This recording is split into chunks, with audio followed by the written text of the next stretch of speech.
Hello and welcome to day 14 of Pondering the Proverbs. I'm your host, Pastor Beata, and I'm glad you've decided to join us once again as we continue our journey through the book of Proverbs.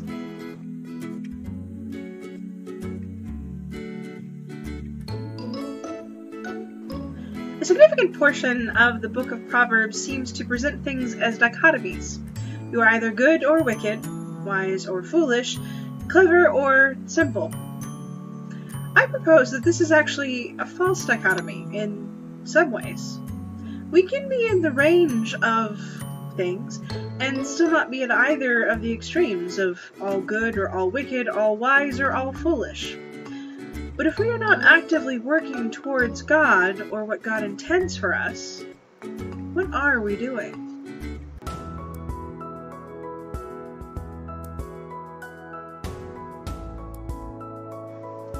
A reading from the book of Proverbs, chapter 14. The wise woman builds her house, but the foolish tears it down with her own hands. Those who walk uprightly fear the Lord, but one who is devious in conduct despises him. The talk of fools is a rod for their backs, but the lips of the wise preserve them. Where there are no oxen, there is no grain. Abundant crops come by the strength of the ox. A faithful witness does not lie, but a false witness brings out lies. A scoffer seeks wisdom in vain, but knowledge is easy for one who understands. Leave the presence of a fool, for there you do not find words of knowledge.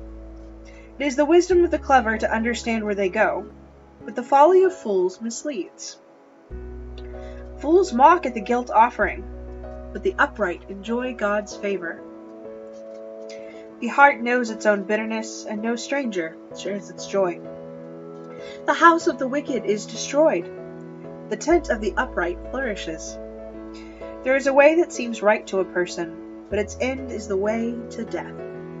Even in laughter the heart is sad, and the end of joy is grief.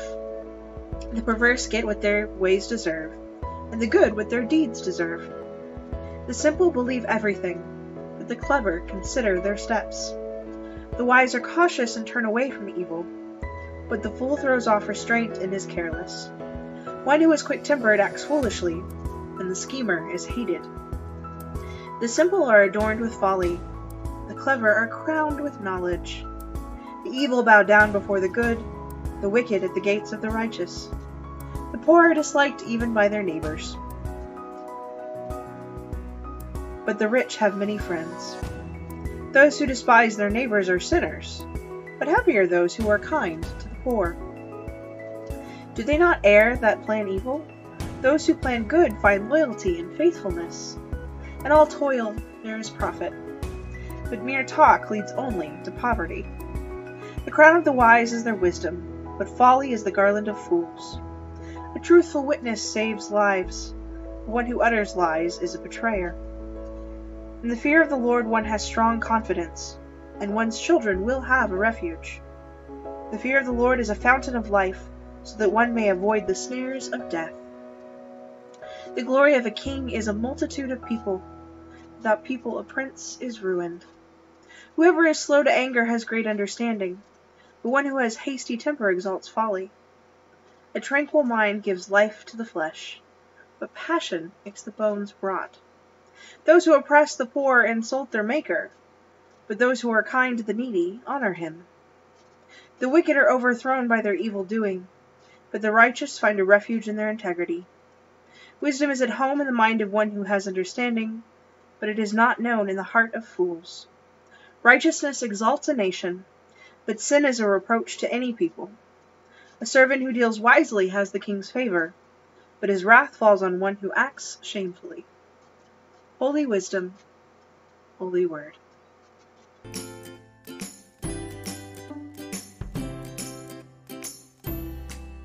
If I asked for your favorite scripture, I am almost willing to bet it would not come from Proverbs. But it is still a book of the Bible, and still contain much of God's wisdom, which is what we should study. Which proverb do you like best from this chapter? Why?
Righteousness exalts a nation, but sin is a reproach to any people.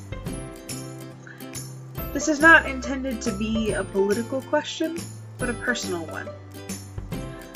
Are we a righteous nation? Are we collectively living as God intended? If we talk about social holiness, are we living well? Do we as Christians reflect Christ? Why or why not?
There's this old movie stereotype of the proud papa passing out cigars on the day of a child's birth, and on that day everyone is a part of the family. Everyone gets a cigar or a piece of bubble gum or whatever it is that they're passing out. So when Proverbs tells us that the heart knows its own bitterness and no stranger shares its joy, is that true? Is it possible that when we share joy with a stranger, they stop being a stranger? But if we are bitter, we alienate those around us? How else might this proverb be interpreted?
The wise are cautious and turn away from evil, but the fool throws off restraint and is careless. Do you think this is always true? Is it ever good to let go and be free in a moment? Do we have to be serious all of the time? Is that even what this proverb is saying?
This chapter tells us that the poor are all disliked, even by their neighbors, but the rich have many friends.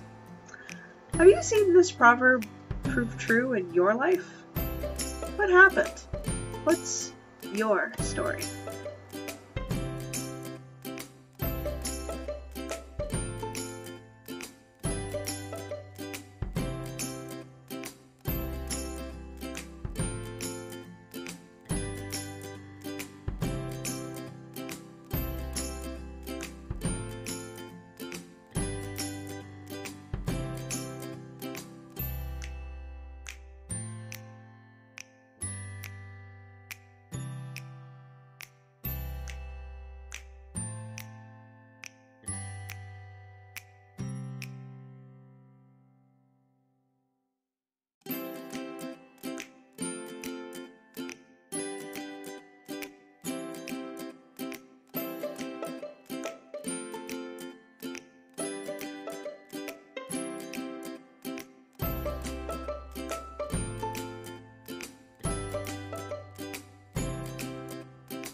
Please join me in a word of prayer. Oh God, help us to be like the wise woman who builds her house. Help us to know evil and avoid it at the gate. Help us to make plans that are for good and for prosperity, much like the plans you have for us. Help us to have a tranquil mind. Help us to remember to honor the poor, so as to not insult our Maker. Help us to use your wisdom in our daily life. In your Son's name we pray. Amen. Thank you so much for tuning in for day 14 of Pondering the Proverbs. I hope that you and your discussion partner have a lot of fun talking about discussion questions today. If you liked the questions from this video in particular, be sure to give it a like. Don't forget to share the video with someone else and leave us a comment down below. Let us know your thoughts on this video. And as ever, God be with you until we meet again. Go in peace. Bye-bye.